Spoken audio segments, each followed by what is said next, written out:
দর্শক, জাতীয় মসজিদ বায়তুল মোকাররম একটি বাংলাদেশের গুরুত্বপূর্ণ মসজিদ।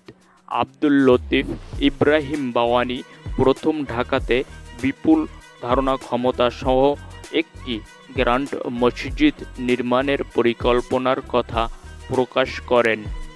1959 সালে বায়তুল মোকাররম মসজিদ সোসাইটি গঠনের মাধ্যমে এই পরিকল্পনা বাস্তবায়নের উদ্যোগ গৃহীত হয়। জাতীয় মসজিদ বায়তুল মোকাররমের ইতিহাস। 1960 সালের 27শে জানুয়ারি তৎকালীন পাকিস্তানের রাষ্ট্রপতি আইয়ুব খান মসজিদের কাজ শুরু করেন। 25 জানুয়ারি 1963 সালে শুক্রবার প্রথমবারের মতো নামাজ অনুষ্ঠিত হয়। 1975 সালের 28 মার্চ বাংলাদেশ সরকার ইসলামিক ফাউন্ডেশন বাংলাদেশকে মসজিদ ব্যবস্থাপনার দায়িত্ব দেন। মসজিদ কমপ্লেক্সের মধ্যে রয়েছে দোকান, অফিস, লাইব্রেরি এবং পার্ক এলাকা।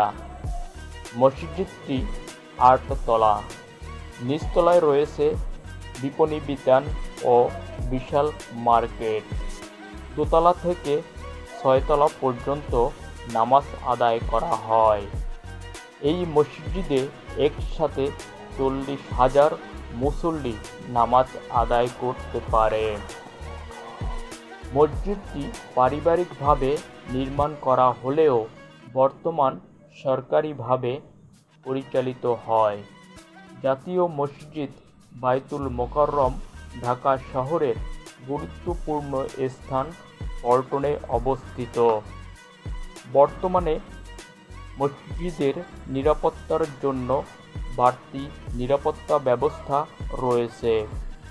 এখানে আইনশৃঙ্খলা বাহিনীর উপস্থিতি ব্যাপক লক্ষ্য করা যায়, কারণ দেশের বিভিন্ন স্থানে বর্তমানে সংঘাত সহিংসতা দেখা দিচ্ছে।